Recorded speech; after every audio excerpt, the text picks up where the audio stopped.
கல்பந்தோறும் திருமேனியன் திருநாமமும் చేర్చితంగళం వేరుపడకొళ్ళమవన్. వేరు, ఈ వేరు అనేది మూడిటికి చెప్పాలి. తిరుమేనియం, ఓ మత్స్యం, ఓ కూర్మం, ఓ రాముడు, ఓ కృష్ణుడు, ఇలా రకరకాల మేను. తిరునామం, ఇంకా 1000 నామాలు చెప్పనే అక్కర్లేదు. చేష్టితంగళం, చేసేటువంటి పనులు. అండభిత్తి నుంచి భూమిని తాను ఉద్ధరించాడా, లేదు 3 లోకాలకి తాను వ్యాపించి త్రివిక్రముడయ్యాడా, ఇలా చేసేటువంటి పనులు తాను అంత అవలీలగా తీసుకునేటువంటి స్వామి. ఇది ప్రయోజనమెన్నెల్ వయ్యం కాక్కుం. ఏమండి ఇంత ఎందుకు చేస్తున్నాడండి? వయ్యం కాక్కుం, లోకాన్ని రక్షించడానికి. ఆయనకి ఏం పనండి లేకపోతే? స్వామి రక్షకుడు అనే మాట జగద్రక్షణార్థమాగా, లోకాలను రక్షించడం కోసం. ఊరితోరో ఇత్యాది அப்படியே ரட்சணத்தில் நாகில் இப்படி విశ్వాసిప్పారిల్లయ్యే ఇవనై రక్షకన్ ఎంద్రు. ఇది నంబిళ్ళయ్య గారి హృదయంలోంచి వచ్చిన అద్భుతమైన మాట. ఏమిటంటే ఆ స్వామి అలా రక్షకుడు అని ఇలా నమ్మాళ్ళవార్లలా నమ్మిన వాళ్ళు రెండో వారు లేరు. ఇక్కడ 2 విశేషాలు చెప్పారు. స్వామి విషయం తీసుకుంటే ఆయన రక్షకుడు, ఆళ్వార్ల విషయం తీసుకుంటే ఆయనకున్నంత విశ్వాసం ఇంకెవరికీ లేదు. మనం కథ చాలా సార్లు చెప్పుకున్నాం కదండి. ఒరే రేపు వాన వస్తుంది, అందరూ గొడుగులు పట్టుకురండరా అని చెప్పారు మాస్టారు. మొన్నాడు ఒక్కడు మాత్రం గొడుగు పట్టుకొని వచ్చాడు, మిగిలిన వాళ్ళు ఎవరు రాలా. వచ్చినప్పుడు చూద్దాం అనుకుందామండి అన్నారు వాళ్ళు. విశ్వాసం లేదు. నువ్వెందుకు తెచ్చావురా? మా గురువు గారు చెప్పారు, నేను నమ్మాను, తీసుకొచ్చేసాను, అంతే. అసలు రెండో ఆలోచన లేదు. రాకపోతే వేస్ట్ ఏమో, మోసుకెళ్ళడం మనం రోజు అనుకుంటాం కదండి. అబ్బా కూడా తీసుకువెడతాం, తేరా తీసుకెళ్తే రాదు, ఇదంతా మోసుకెళ్ళాలి. అసలు ఈ ఆలోచనలు రావండి. ఏంటి మరి? విశ్వాసం. వాళ్ళు చెప్పారు, మనం అలాగట. నంబిళ్ళయ్య గారు ఏమంటున్నారు? అప్పడియే లక్షలెత్తినాగిల్ ఇప్పటి విశ్వాసపారిల్లయ్యే ఇవనై. ఆయన రక్షకుడు అని ఆళ్వార్లలా నమ్మే వాళ్ళు రెండో వాళ్ళు లేరు. అంత విశ్వాసం అండి ఆళ్వార్లకి. రక్షకన్ ఎంద్రు పాలి నిర్వಣ್ಣనై నొక్కాదే కొడుకులై అడిక్కిలం విడవన్నాదపడి అని. ఆయన ఏంటంటే రక్షించక ఒకవేళ శిక్షించేవాడు అని కొంతమంది ఉంటారు కదండి. ఏం రక్షిస్తాడండి అంటారు. నమ్మకం లేని వాళ్ళు అలా మాట్లాడుతూ ఉంటారు. నోక్కాదే పడుగొలై అడిక్కిలం విడవన్నాద వడివో, వదలనీయనటువంటి సౌందర్యం. ఆయన నోక్కాదే పడుగొలై అడిక్కిలం, ఒకవేళ రక్షించకుండా శిక్షించేవాడే ఆయన. ఆ రూపాన్ని చూస్తే అలాగే చూస్తూ ఉండిపోవాలి అనిపిస్తుంది. అది ఏదో ఒక రామాయణంలో, కంబరామాయణంలో కబోలు వస్తుంది. పాసరం నోటికి రాదు కానీ వేటాడేవాడి యొక్క ఆ చాతుర్యాన్ని చూస్తూ ఆయన ఒక్కసారి రాముడులా కనపడేటప్పటికీ బాణం వేస్తాడని తెలిసినా కూడా లేడీ అలా చూస్తూ ఉండిపోయింది అంట. అంటే ఎంత బాగా ధనుసు పట్టుకున్నాడు, ఎంత బాగా నారి సంధించాడు, ఎంత బాగా బాణాన్ని లాగాడు. అది నీ ప్రాణం తీస్తుంది, అదేం చేస్తుందో తర్వాత. ఎంత అందంగా ఉంది అంటే శిక్షించినా సరే ఆ దివ్య సౌందర్యాన్ని ఆస్వాదించేంత అందమైనటువంటి వాడు. కొన్ని అందాలు, కొన్ని రుచులు అలా ఉంటాయండి. సందర్భం కాదు గాని రుచులలో అలా ఏముంటుందండి? స్వీట్ అలా ఉంటుంది కదండి. స్వీట్ తింటే రోగం పెరుగుతుంది. ఏం పెరుగుతుందో ఏమవుతుందో తర్వాత చూద్దాం. ఓ మాత్ర వేసుకుందాం, ప్రస్తుతం దీన్ని నోట్లో పడేసుకుందాం. అంటే దాని వల్ల నష్టం అని తెలిసినా కూడా దాన్ని జయించలేనంత రుచి దానికి. అలాగే ప్రాణాలు తీస్తాడని తెలిసినా కూడా దృష్టి తెప్పుకోలేనంత సౌందర్యం స్వామిది. అచ్యుతనై అవ్వడు తనకు ఒరునాడు మజవిల్లై ఎన్నుదల్. ఆ అందము ఒక్కనాడు కూడా వదలని సౌందర్యము, అలా చూడాలనే అనిపించేటువంటి దివ్య సౌందర్యం. పత్తినారి మృణాలన్నదల్ ఆశ్రయించిన వారిని ఒక్క క్షణము కూడా దృష్టి మళ్ళింపనీయని సౌందర్యము. అంత అందగాడు స్వామి. అణికురుహోర్ ఆభరణమాన తిరునగరి. అని చిన్న పదం అండి. అని బాగా గుర్తుపెట్టుకోండి అర్థాలు చక్కగా హాయిగా. అని అంటే ఆభరణం, దివ్యాభరణం. అని తిరుహూర్, భూమికే తిరుక్కురుహూర్ ఆభరణం. మనం ఆభరణాన్ని దర్శించాం కదండి చక్కగా. అలాంటి అందమైనటువంటి తిరుక్కురుహూర్ ఆభరణమాన తిరునగరి కేజిల్లందాది. ఏమండి ఇది ఎలా ఉంటుందో కాస్త పోల్చి చెప్తారా? అబ్బే కేజిల్లాదా, దీనికి పోలిక చెప్పడానికి రెండవదేదీ లేదండి. ఈ భూమండలం పైన தம்மாலும் பிறராலும் மீட்கவண்ணாதபடி பகவத் விஷயத்தில் உண்டான விவசாயத்தை சொன்ன పత్తాగయ్యాలే ఒప్పింద కయ్యరిద్దరపడి. చాలా బాగుంది. అక్కడ భూమికే ఆభరణమైనటువంటి ఆ తిరునగరి, అక్కడ అవతరించినటువంటి నమ్మాళ్ళవారు. అందువల్ల ఆ తిరునగరికి కేజిల్ అసలు పోలికే లేదు. దీంతో పోలుద్దామని చెప్తామంటే పోలికే లేదు. ఓరాయిరత్తుడు ఈ వేయింటిలో ఇవై తిరుపేరరియల్ మేయపత్తం. ఈ 10 పాసురాలు తిరుపేరై అనేటువంటి భగవద్ విషయத்தில் உண்டான వ్యవసాయத்தை சொன்ன పత్తాగయ్యాలే. అందమైన మాట. భగవద్ విషయాన్ని గురించి చక్కగా వివరించేటువంటి తిరుపేరై దివ్య దేశాన్ని గురించి చెప్పేటువంటి అందమైనటువంటి 10 అవడం వల్ల ఒప్పిల్లాద ఆయిరత్తుల్, ఏ మాత్రము సాటి లేని 1000 పాసురాలలో తిరుపేరయ్యిలే సేరంద ఇప్పత్తై కొండు. తిరుపేరైని గురించి చెప్పేటువంటి ఈ 10 పాసురాలు చాలా సార్లు చెప్పుకున్నాం కదండి. ఆ రోజుల్లో నమ్మాళ్ళవార్ల సమయంలో ఒక పలకంలో పెట్టేవారు వీరు రచించినటువంటి కవిత్వాన్ని. ఆ పలకం ధరిస్తే ఆ కవిత్వం బాగున్నట్టు, లేకపోతే అది కింద పడేసేస్తుంది, తోసేస్తుంది. మిగిలిన కవులందరూ పెట్టేసిన తర్వాత నమ్మాళ్ళవార్లది కూడా ఒక్క పాసురం పెడితే వాటన్నిటినీ కింద పడేసి నమ్మాళ్ళవార్ల పాసురానికే పట్టం కట్టినటువంటిది. అంత శంగ పలకం. ఆ పలకం చేత ఆదరింపబడినటువంటి ఈ తిరువాయ్మొழிలో ఈ తిరుపేరై దివ్య దేశాన్ని వర్ణించిన ఈ 10 పాసురాలని ఆజియంగయ్యనయ్యేత్తవల్లార్. ఆజి అంటే చక్రం, అంకై అంటే అందమైన చెయ్యి. తన అందమైన చేత్తోటి చక్కటి పాసురాన్ని స్తుతించగలిగినటువంటి వాళ్ళు இதெல்லாவத்தாலும் சொல்லித்தாயித்து கையிருந்த ఆజియుమానాజగిలే ఇవరగపట్టపడి. ఎంత బాగుందో చూడండి. అది చేతిలో చక్రాయుధాన్ని ధరించినటువంటి కయ్యం తిరువాజియుమాన అజగిలే. అసలే చెయ్యే తామర పువ్వులా అందంగా ఉంది, దానిలో చక్రాన్ని పట్టుకు తిప్పుతున్నాడు.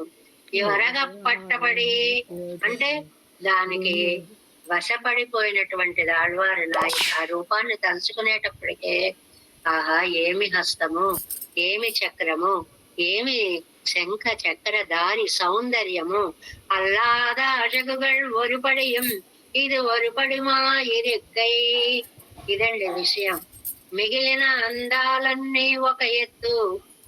ఈ 10 పాసురాల యొక్క ఈ చక్రము పట్టుకున్న తిరుపేరై స్వామి యొక్క అందం ఒక ఎత్తు. ఇది మనం అదో ఎత్తు ఇదో ఎత్తు అంటాం చూడండి తెలుగులో పదం, ఆ వాక్యం అన్నమాట. ఇదేంటి? అల్లాద అజగుగల్ ఒరు పడియం, మిగిలిన అందాలన్నీ ఒక ఎత్తు, ఇదొరు పడియం, ఇదొకటి ఒక 10 ఆయం ఎరుక్కై ఇరుగై మేలే అనుభవిత్తు కానలామే. దీనిని అసలు ఏమిటండి ఇంత అందంగా ఉంది ఈ రూపము, ఈ దివ్యమంగళ విగ్రహము. ఆయన బాగున్నాడు సరే, ఆయన్ని వర్ణించిన నమ్మాళ్ళ పాసురాలు ఎంత బాగున్నాయండి. అవర్ అడిమై తిరత్తాడియారే అడిమై వర్గத்தில் అంటే దాస్యం చేయడంలో ఉండే వాళ్లలో తిరువాళియన్ తన్మయ్యుడయ్యవరెన్నుదల్. ఈ చక్ర దారి యొక్క దర్శనాన్ని ఆనందించినటువంటి వాళ్ళు அடிமை இட்டை ஆட்டத்தில் ஒருவரால் மீட்கவண்ணாதபடியும் నూర్పుకోవరల్ ఎన్నుదల్. ఇంకా ఎవరి చేత మళ్ళింపబడకుండా లగ్నమైన మనసు కలిగిన వారే దివ్యానందాన్ని పొందుతారు. శంఖ చక్రధారిని అలాగా మనం ఉన్నామండి, ఊహిస్తున్నాం తప్ప మనకి ఆయన అలా కళ్ళ ముందు కనపడడం లేదు. ఎవరైతే పారాయణ చేస్తారో వారికి ఆ శంఖ చక్రధారి అలాగ దర్శనం ఇచ్చి మానసిక ఆనందాన్ని ఇస్తాడు. భక్తితో గనక మీరే తిరువాయిమొజిని చదివినట్లయితే అనే అద్భుతమైనటువంటి ఒక శృతి, ఫలశ్రుతిని మనకి అందించారు. పూజితోరూహి 3 உருவும் பேரும் செய்கையும் வேறவன் வையம் காக்கும் பாலினீர் வண்ணனை அச்சுதனை அணிகுருகூர் செடகோபன் சொன்ன ஏழில் அந்தாதி ஓர் 1000 இவை திருப்பேரையில் மேய 10 ஆழியம் கையனை எத்த வல்லாரவர் அடிமை திறத்து ఆழிయారే. చాలా అందమైనటువంటి సకల లక్షణ సంపన్నుడు మేయ పదం, ఆ పదాన్ని నేర్చేసుకోండి. అన్ని లక్షణాలతో కూడినటువంటి స్వామిని సేవించినటువంటి ఆనందం మనకి తిరువాయిమొഴി అభ్యసనం వల్ల కలుగుతుంది అనేటువంటి విషయాన్ని చెప్పుకున్నారు. ఈ ఫలశ్రుతితోటి మనం 7లో 3వ తిరువాయిమొഴിని యథాశక్తి మనకు అందినంత వరకు పూర్తి చేసుకోగలిగాము. మరి ఒక దశకం అయిన తర్వాత మునిత్రయం, 3 మహానుభావులు వారి వారి యొక్క కవితా పుష్పాలతోటి స్వామివారికి మాలికలు సమర్పించారు కదా. అందులో ద్రవిడోపనిషత్ సంగతి అనేటువంటి దాన్ని వాదికేసరి అழகிய మనవాళ జీయర్ అనేటువంటి మహానుభావులు ఎంత అందంగా, పెద్ద సముద్రాన్ని చిన్న పాత్రలో నింపడం కష్టం, ఈ మాట ప్రతిసారి చెప్పుకుంటున్నాం. ఎందుకంటే అంత విశేష విషయాన్ని వాళ్ళు తమ ఆనంద తరంగిత హృదయంతో చిన్న చిన్న పదాలతో ఆ ఛందస్సులోకి ఇమిడేలాగా పాసురంగా శ్లోకంగా రచించడం అనేటువంటిది వారి సేముషి వైభవానికి నిదర్శనమైనటువంటి శ్లోకాలండి ఇవి. వాదికేసరి అழகிய మనవాళ జీయర్ తిరువడిగళే శరణం.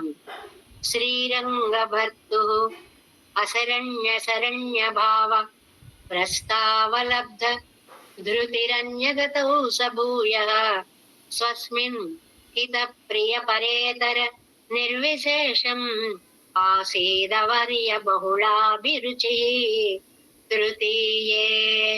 ఈ శ్లోకాలు ఎప్పుడూ కూడానండి చిన్న చిన్న సంస్కృత పదాలు, పెద్ద పెద్ద అర్థాలున్న పదాలు, వాటిని తీసుకొచ్చి సంవిధాన పరిచినటువంటి అద్భుత శ్లోకాలండి.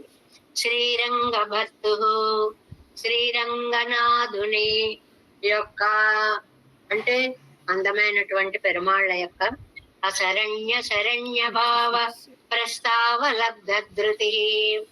అశరణ్య శరణ్యుడు, మాకింక ఎవ్వరూ రక్షకులు లేరు అనేటువంటి వాళ్ళని అశరణ్యులు అంటారు. వారికి శరణ్యుడు అంటే రక్షకుడు అన్నమాట. అలాంటి రక్షించేటువంటి గుణము కలిగినటువంటి ఆ గుణము యొక్క సహా నమ్మాళ్ళవాళ్ళు అలాంటి అద్భుతమైనటువంటి గుణములు కలిగిన నమ్మాళ్ళవార్ల యొక్క తృతీయే 3వ తిరువాయిమొழிలో భూయః మళ్ళీ అస్య గతౌ ఈ పెరుమాళ్ళని పొందాలి అంటే స్వస్మిన్ హిత ప్రియ పరేతర నిర్విశేషం హితపరులైన తల్లులతోనూ ప్రియ పరులైన సఖియలతోనూ. ఈ ఈ పదం ఉందనుకోండి, హిత ప్రియ పరేతర నిర్విశేషం. ఈ మాట ఉందనుకోండి, ఇది అందరూ రాయలేరండి. ఎందువల్లంటే హితము కోరేవారు తండ్రులు వాళ్ళు, లేకపోతే తల్లులు అనుకోండి. ప్రియం కోరేవారు ఇష్ట సఖులో ఎవరో అనుకోండి. ఇక్కడ ఈ సందర్భాన్ని బట్టి నిర్విశేషం, ఇంకెవరు మిగలకుండా, అంటే అందరూ, వారు వీరు అని లేకుండా అంతా. ఇది మనం రాయాలంటే ఒక వాక్యం వస్తుందండి. దాన్ని ఎంత సమాసం చేశారో చూడండి. హిత ప్రియ పరేతర నిర్విశేషం అవార్య బహుళాభిరుచి. నిషేధించడానికి మనకి అందనంత అభినివేశం కలవారు అయ్యారు, ఆసీత్ అయ్యారు. అంటే వెள்ளై చిరుసెంగు అనేటువంటి ఇది తిరువాయిమొഴി. ఇదేమో నమ్మాళ్వార్లు నాయికా భావంతో చెప్పినటువంటి తిరువాయిమొഴി. ఇందులో కంగుళం పగలంలోనేమో తల్లిగారు మొరపెట్టిన అశరణ్య శరణ్యత్వాది భగవద్గుణాలు విని మూర్ఛను వదిలారు. అంటే అప్పటి వరకు ఇట్టకాలు ఇట్టకైగడ ఇరుక్కమన్నారు కదండి. ఎక్కడ చెయ్యి పడేస్తే ఎక్కడ కాలు పడేస్తే అలా ఉన్నావిడ తల్లి గారి మాటలు వినేటప్పటికి అవి మందులా పనిచేసి కొంచెం కొంచెం కళ్ళు తెరిచారు. భగవంతుని సేవింపక తిరిగి ఆ భగవత్ ప్రాప్తి ఎందు అత్యభినివేశము కలిగిన వారే.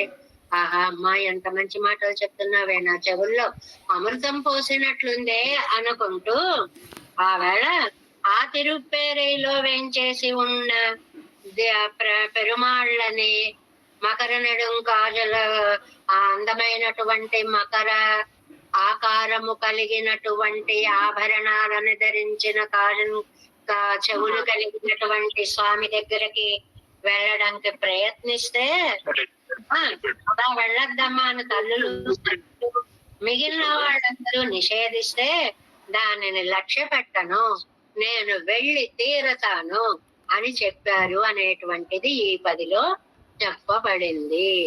చిన్న పాసురంలో అంత సారాన్ని తీసుకొచ్చారండి.